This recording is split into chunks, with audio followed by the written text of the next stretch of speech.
So over the weekend, Marjorie Taylor Greene did a debate with her Democratic opponent, Marcus Flowers, where she was asked a very simple question by Flowers: did Biden win the election?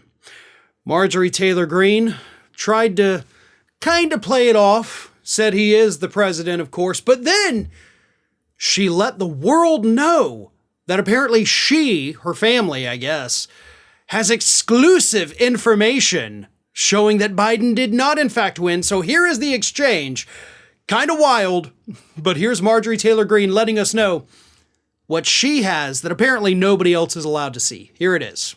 Lying about me, and you will not defame my character in that manner. Did Joe Biden win the election, Congresswoman Greene? Joe Biden is the president of the United States, Absolutely, Marcus. But you pushed a big lie that said he did not win the election. There was election fraud. You drove those people to the Capitol on January 6th with your lie. Election. We're going to move on. Josh Rowe, it's your turn to ask and my a question husband has to proof Marjorie of it. Taylor Greene. We have FOIA evidence of proof of election fraud that came out. Excuse me. We're ready to move on to the next question for you. Okay, but he's not going to accuse me of a crime. Would you like your question? Would you like your question? Yes, ma'am, I would. Thank you. All right, thank you. Liar, by the way.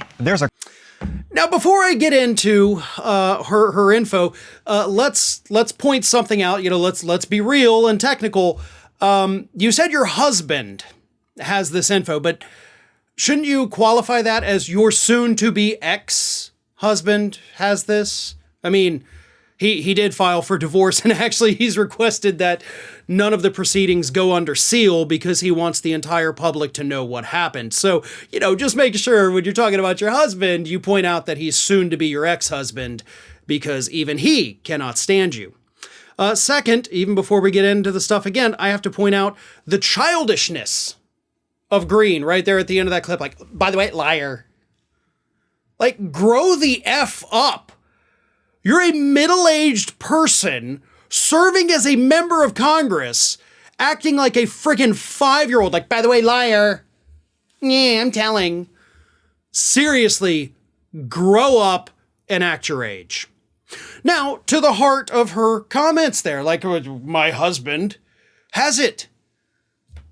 Now, if this were true, and this is kind of the same argument I use, obviously, for Mike Lindell, if you have this evidence showing, proving that the 2020 election was stolen, why are you hiding it, right? Like, why are you keeping it a secret? Don't you think that's something that maybe all your followers would like to see? Don't you think it's something that maybe you should file a lawsuit about? I mean, if you really have evidence showing the election was stolen, look, I voted for Biden, but if he stole the election, hell, let's fix it, right? Show us the evidence. Where is it, Marjorie? Or did your husband already get that as part of the pre-divorce agreement? And then maybe that's why you don't have access to it. I don't know. I don't know what's going on. I don't know why you're not sharing it with the world, other than, of course, the fact that it doesn't exist. Now, here's the funny thing, too. She says that her soon-to-be ex-husband FOIA'd this information. I would like to talk to your husband and just ask him, like, hey, without looking it up, just tell me straight away, because she says you did it.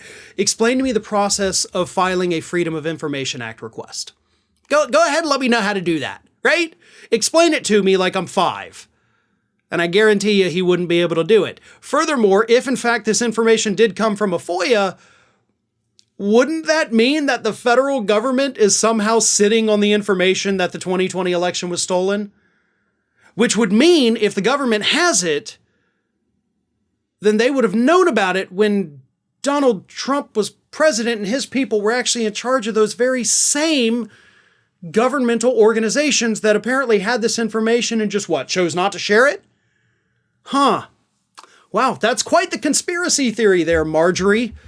But of course, there's far too many holes to actually even think about this rationally. But that's how these idiotic conspiracy theories work, right? As soon as you start pulling at those threads, the entire thing unravels, which is what happens with this voter fraud claim. If any of these idiot Republicans out there, including Marjorie Taylor Greene and her soon-to-be ex-husband, actually had any real information to bring forward, it would have been brought forward the second they got their dirty little hands on it. The fact that none of them have been able to do it is just further proof that there was no fraud and the 2020 election was not stolen. Hey everyone, this is Aspen. And did you know that for the low, low cost of $0 per day, you can subscribe to the Fair and Balanced YouTube channel? We also encourage you to like, comment, and share. But again, click that subscribe button and help Aspen not be so grumpy.